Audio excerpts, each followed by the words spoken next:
What's up, everybody? We're back at it with some long form pontification. And I hate to ask, but we're making the push to 20 subscribers, so please smash that like button and subscribe now so you don't miss any action. Let's dive in. One of the overarching issues of the UFL is the retention of players year to year. One comment that stuck with me is how your favorite players are gone as soon as the season ends, and that's very much true. And it has numerous impacts on the league. But what I want to focus on right now is how it makes the draft that much more important. While teams may know a few of their losses before the draft, a lot of it is coming afterwards, and that puts a lot of pressure on the team to anticipate their needs. Given that, this video will be a little bit of a clip show with my previous coverage and then my reflection on how it impacts the current team. So, we've been turning our attention to the NFL, and now we've finally got some action in the UFL.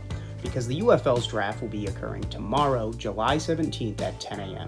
And we'll be giving round-by-round breakdowns, so please like and subscribe now so you don't miss any action. But I'm sure some of you are wondering, why 10 a.m.? Well, I believe the intent is to facilitate all 10 rounds of the draft in one day. So what will the draft look like? Who's in, who's out? Well, generally any player who was eligible for the NFL draft but was not selected will be available to be drafted. Well, let's get into the order of the draft. Picking first, we'll have the Memphis Showboats. Second will be the Houston Roughnecks, followed by the Arlington Renegades. And picking fourth, we'll have the DC Defenders. The St. Louis Battlehawks will be behind them. Next, we'll have the Michigan Panthers, with the San Antonio Brahmas picking seventh. And finishing out strong is our UFL champion, the Birmingham Stallions. I just wanted to butt in quick and provide a little expansion on my thoughts on the draft process. First, there appears to be around 12,000 players eligible, so there was a wealth of talent to pick from, and that just shows how much research must have been done by the staff, and it's honestly impressive. And what I found most interesting is the NFL opt-out option for the players, in case they get some free agent action. This is a great business practice. Not only does it give the UFL more attention, but it also gives the chance for the player talent to increase. The last aspect I wanted to talk about was draft order. While I can understand the reasoning for having your worst team draft first every round, I really think they should approach a snake draft. Because the thing determining your needs as a team isn't the season, it's who you're losing in the preseason to the NFL. And the current system kind of just sets up good teams for failure. But I want to know your thoughts while we dive back in for round one. Well, draft day has come and went, so we got some fresh faces in the league. It's only proper we dive into it. Our number one draft pick is quarterback Jason Bean out of Kansas. He's a big-time player, so I wouldn't be surprised if we see him in the MVP talks next season. Our second draft pick, though, is defensive end Eyabi Oki out of Charlotte.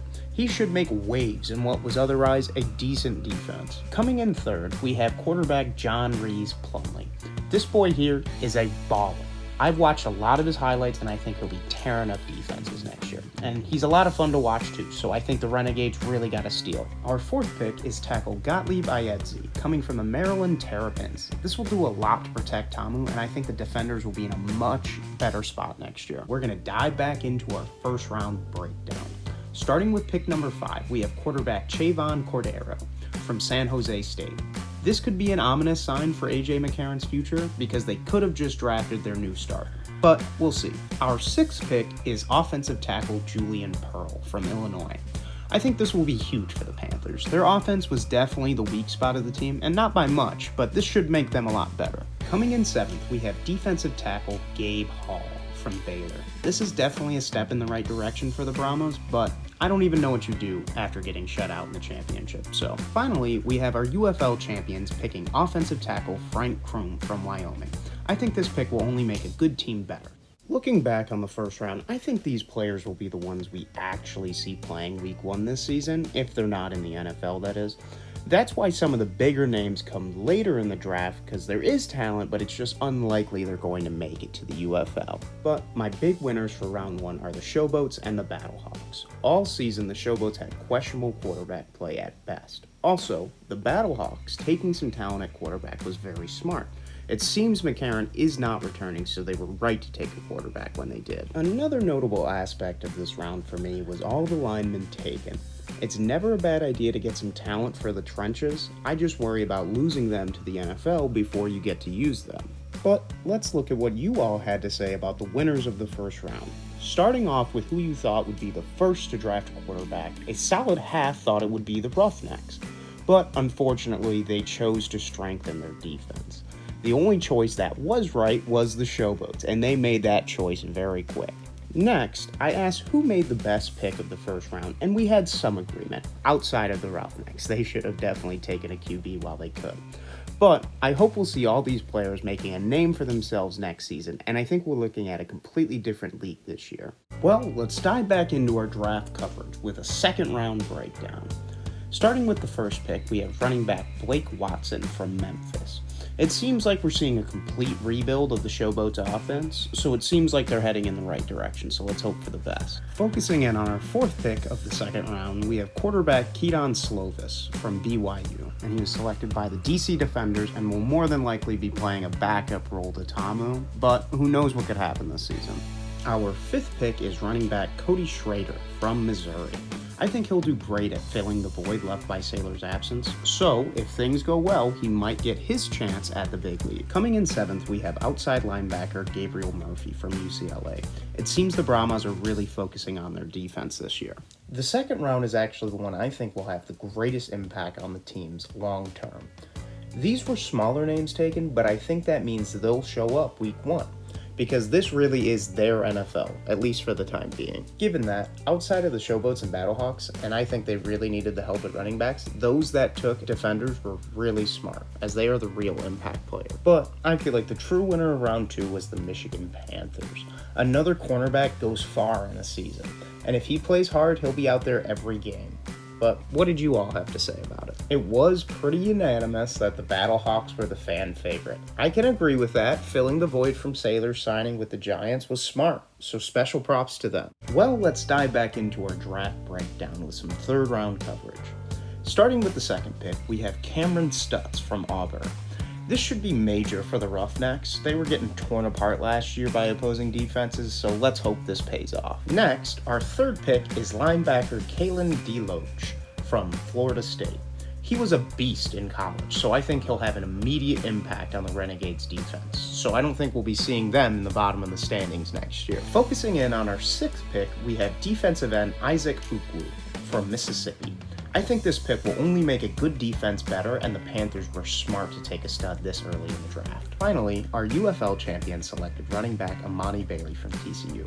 This should do them well, as only relying on QB runs is not sustainable. I'll just butt in quick. Round 3 was steep, specifically for linemen, with all but one being in the trenches. And that's a broad trend across the draft as a whole, but it makes sense. They don't call them the trenches for no reason. I did want to add a note about Amani Bailey.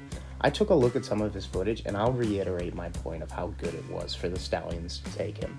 The QB runs are not sustainable, so why not bring in a stud? Given that, I'm going to have to give the big winner to our UFL champs. Getting good talent should never be underappreciated. But what did you all think? Surprisingly, there was unanimous support of the Roughnecks as having the best pick.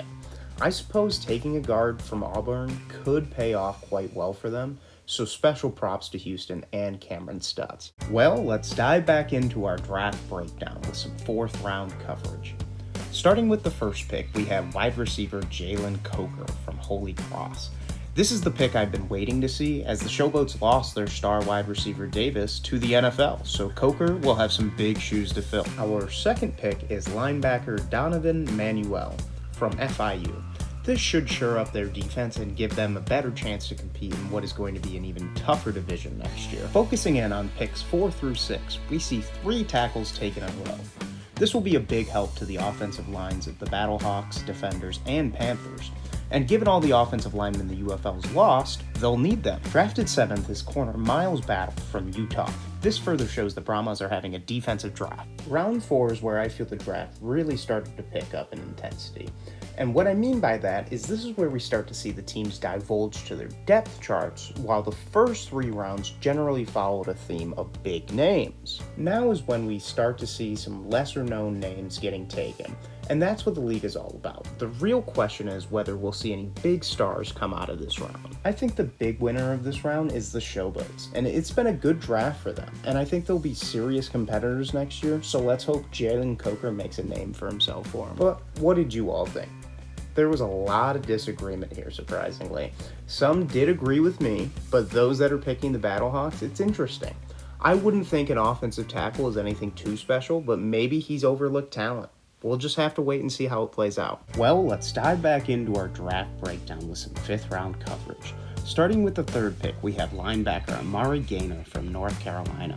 This will do the Renegades a lot of good, as it seemed depth was an issue across the league last season. Coming in 5th, we have linebacker Carl Jones Jr. from UCLA. The Battlehawks needed more defensive options, as the offense was doing everything for them this season, so let's hope this helps. Next, we have quarterback Rocky Lombardi from NIU. I've been waiting to see if the Panthers would draft a quarterback. It was a rotating seat for them all year long, so let's hope Rocky can straighten the ship for him. Finally, we have our UFL champions picking tight end Dallin Holker from Colorado State. I saw some of his tape, and this kid's a baller, so the Stallions made a good choice here. I'll be quick here.